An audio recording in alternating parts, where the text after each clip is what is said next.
তাহলে কে পারে?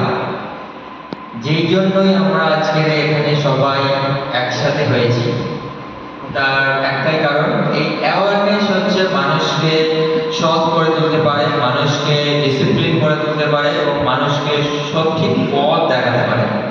ল ল তো অনেক আছে। আমরা ইন্ডিয়ান যদি লয়ের দিকে তাকাই, ইন্ডিয়ান ল অনেক আছে। এখন ন্যায় সংহিতা, নতুন নতুন অ্যাক্ট এসেছে, ন্যায় সংহিতা, ভারতীয় নাগরিক সুরক্ষা সংহিতা, ভারতীয় সাক্ষ্য অধিনিয়ম, তার আগে আইপিসি সিআরপিসি দেখেছি বা অন্যান্য ক্রিমিনাল অ্যাক্ট অনেক দেখেছি। তাও কেন ও, ও, ভারতবর্ষে এত কেস, এত কেন মামলা, এত কেন অপরাধ? অপরাধ তো কমছে না, দিনের পর দিন অপরাধ বেড়ে যাচ্ছে। আমরা দেখেছি 2012-তে যখন দিল্লিতে নির্ভয়া গণধর্ষণ হয়েছিল, নির্ভয়া একটি মেয়ের ওপর যখন গণধর্ষণ হয়েছিল দিল্লিতে, তখন দেখেছিলাম দেশের মধ্যে এই একটা ঘটনা কতটা আলোড়ন ফেলেছিল। তারপরে তড়িঘড়ি ইন্ডিয়ান পার্লামেন্ট ভার্মা কমিটিকে দায়িত্ব দিল।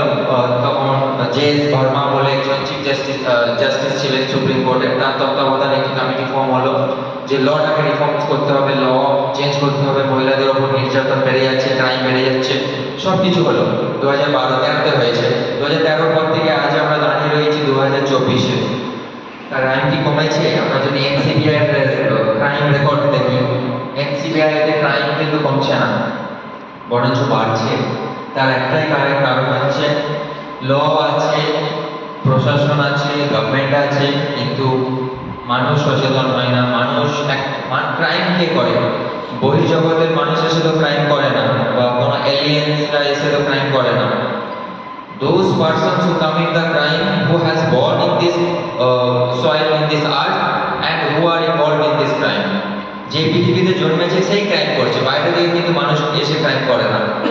যা করছি আমরাই করছি, আমরাই তৈরি করছি, আমরাই করি, যা করছি সব আমরাই করছি।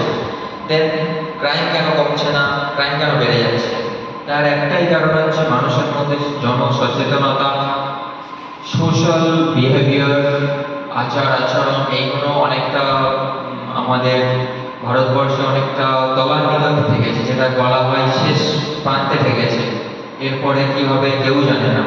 প্রত্যেক নিয়ত ক্রাইমের নেচার চেঞ্জ হচ্ছে, ক্রাইমের কোয়ান্টিটি চেঞ্জ হচ্ছে, কোয়ালিটি চেঞ্জ হচ্ছে প্রত্যেকটা নিয়ত। তার একটাই কারণ হচ্ছে মানুষের মধ্যে কিন্তু সেই ডিসিপ্লিন নেই, মানুষের মধ্যে সংযত নেই, মানুষের মধ্যে একটা অনেস্টি ফিল নেই। যাই হোক, নেক্সট পয়েন্টে আসি।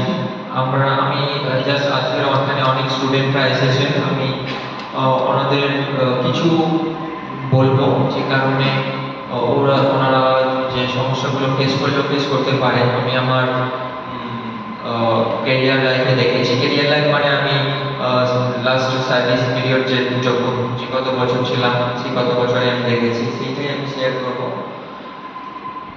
তারপরে আমি নেক্সট টপিকে যাব। খুব শর্ট টপিক, দু চার কথা বললেই কমপ্লিট হয়ে যাবে। লোক আদালত কনজিউমার। প্রথমেই অনেক ধন্যবাদ জানাবো আমাদের লিগাল সার্ভিস কমিটির পিএলভি সচ্চিদা এবং দিবাকর বাবু, ওনারা প্রোগ্রামটা অ্যারেঞ্জ করে। কিন্তু আজকে এখানে একটা প্রোগ্রাম হয়েছে, এখানে জলের বা মানুষের খুব প্রয়োজন ছিল। আমি বাংলা ইংলিশ ছাড়া জানি না, আপনাদের ল্যাঙ্গুয়েজ অতটা কমফর্টেবল না, আমি আপনাদের জানি না, রিয়েল ল্যাঙ্গুয়েজ জানি না। তো যাই হোক, একটু কষ্ট করে জাস্ট জিস্টগুলো বুঝে নিলেই বুঝতে পারবেন কীভাবে সোসাইটিকে অ্যাওয়ার্ড করবেন, কীভাবে সোসাইটিকে একটা গুড সেফ দেবেন।